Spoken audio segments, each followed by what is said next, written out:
दोस्तों और भक्तों, आज हम अपनी धार्मिक वार्ता में भक्त श्री जयदेव जी दंपति पर किस प्रकार भगवान कृपा करते हैं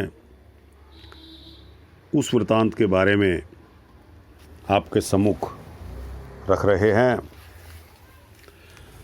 एक दिन श्री जयदेव जी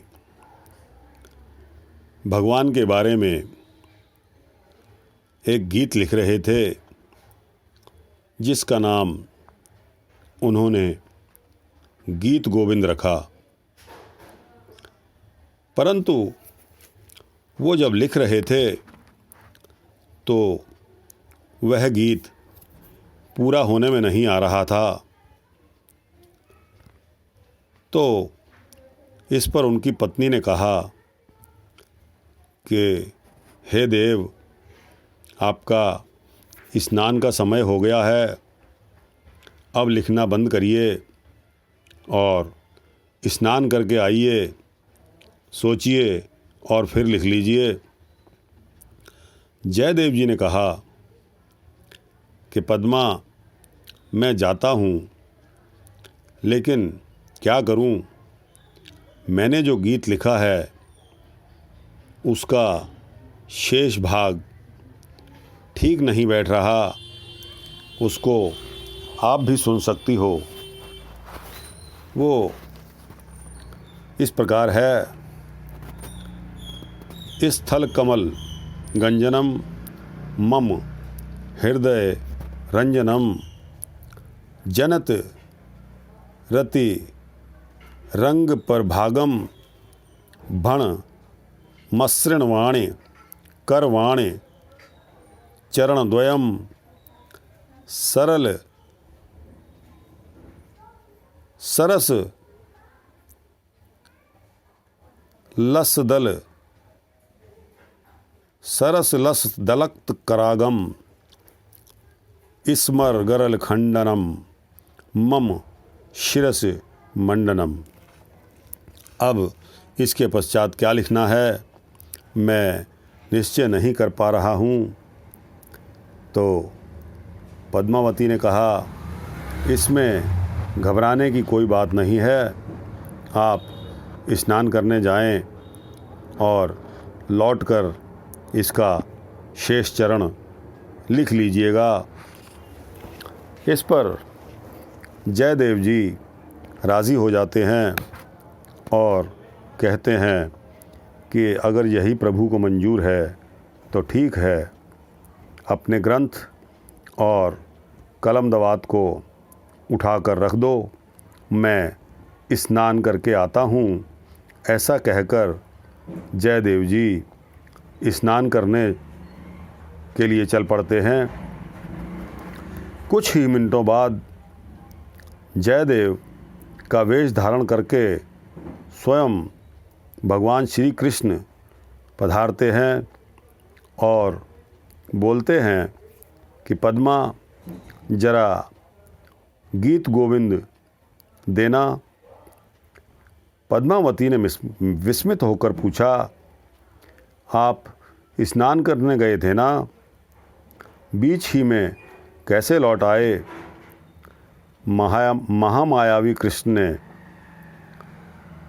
कहा, रास्ते में अंतिम चरण याद आ गया, इसी से लौटकर आ गया हूँ। पद्मावती ने ग्रंथ और कलम दवात ला दिए।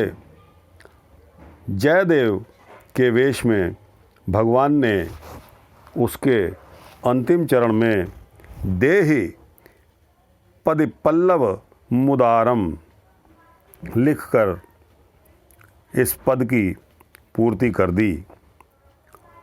तदनंतर पद्मावती से जल मंगाकर स्नान किया और पूजा आदि से निवृत्त होकर भगवान के निवेदन किया हुआ पद्मावती के हाथ से बना भोजन पाकर पलंग पर लेट गए।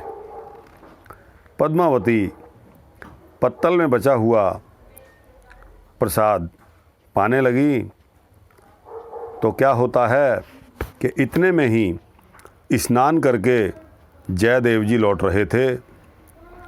पति को इस प्रकार आते देखकर पद्मावती कुछ सहम सी गई और जयदेव भी अपनी पत्नी को भोजन करते देखकर विस्मित हो गए।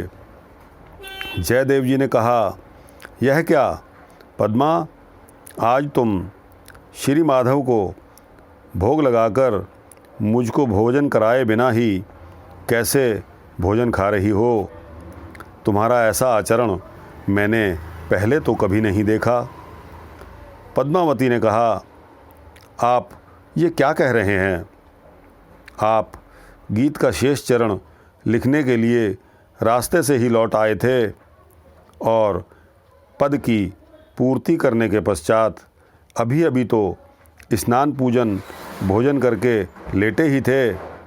इतनी देर में मैं आपको नहाए हुए से आते कैसे देख रही हूँ? जयदेव जी ने जाकर देखा, पलंग पर कोई भी नहीं लेटा हुआ था।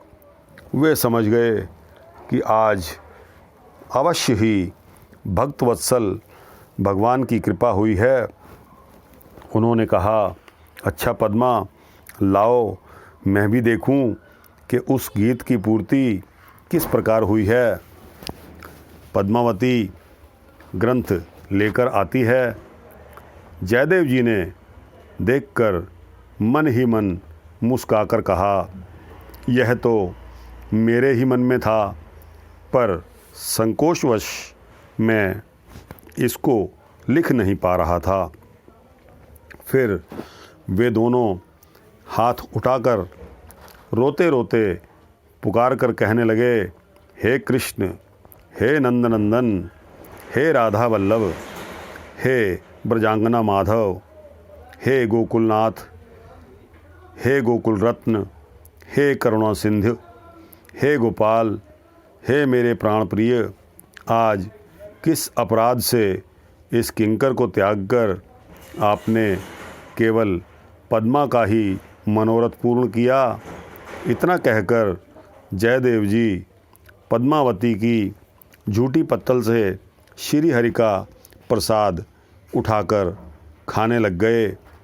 पद्मावती ने कितनी ही बार रोककर कहा कि हे नाथ, आप मेरा उच्छिष्ट क्यों खा रहे हैं? परंतु प्रभु प्रसाद के लोभी भक्त जयदेव ने अपनी पत्नी की एक ना सुनी। इस घटना के पश्चात उन्होंने गीत गोविंद को शीघ्र ही समाप्त करके रख लिया। तदनंतर वे उसी को गाते रहते और गाते गाते मस्त होकर झूमा करते। वे गाते गाते जहाँ कहीं भी जाते वहीं भक्त का कोमलकांत गीत सुनने के लिए श्री नंदनंदन छिपे हुए उनके पीछे पीछे रहते। अंतकाल में श्री जयदेव जी अपनी पतिपरायण पत्नी पद्मावती और भक्त पाराशर निरंजन इत्यादि को साथ लेकर वृंदावन आ गए और वहाँ भगवान श्री कृष्ण की मधुर लीलाएं देखकर आनंद लूटते रहे। कहते हैं कि वृंदावन में ही दंपति देह त्याग कर सत्य निकेतन गोलोक पधार गए। भक्त जयदेव के बारे में कुछ लोगों का यह भी कहना है कि जयदेव जी ने अपने गांव में शरीर छोड़ा था और उनके घर के पास ही उनका समाधि मंदिर भी बना हुआ है। उनके याद में हर वर्ष माघ की संक्रांति पर केंदु बिल्व गांव में आज भी मेला लगता है, जिसमें लाखों नर नारी एकत्र होते हैं। तो दोस्तों और भक्तों, यह वृतांत रहा भक्त जयदेव दंपति पर किस प्रकार भगवान कृष्ण कृपा करते हैं।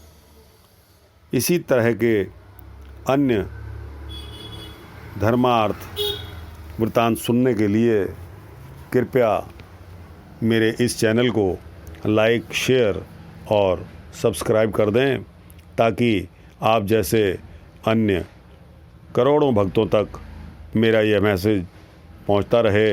यह वृत्तांत सुनकर वो भी अपना जीवन सफल करते रहें। धन्यवाद। जय श्री राम।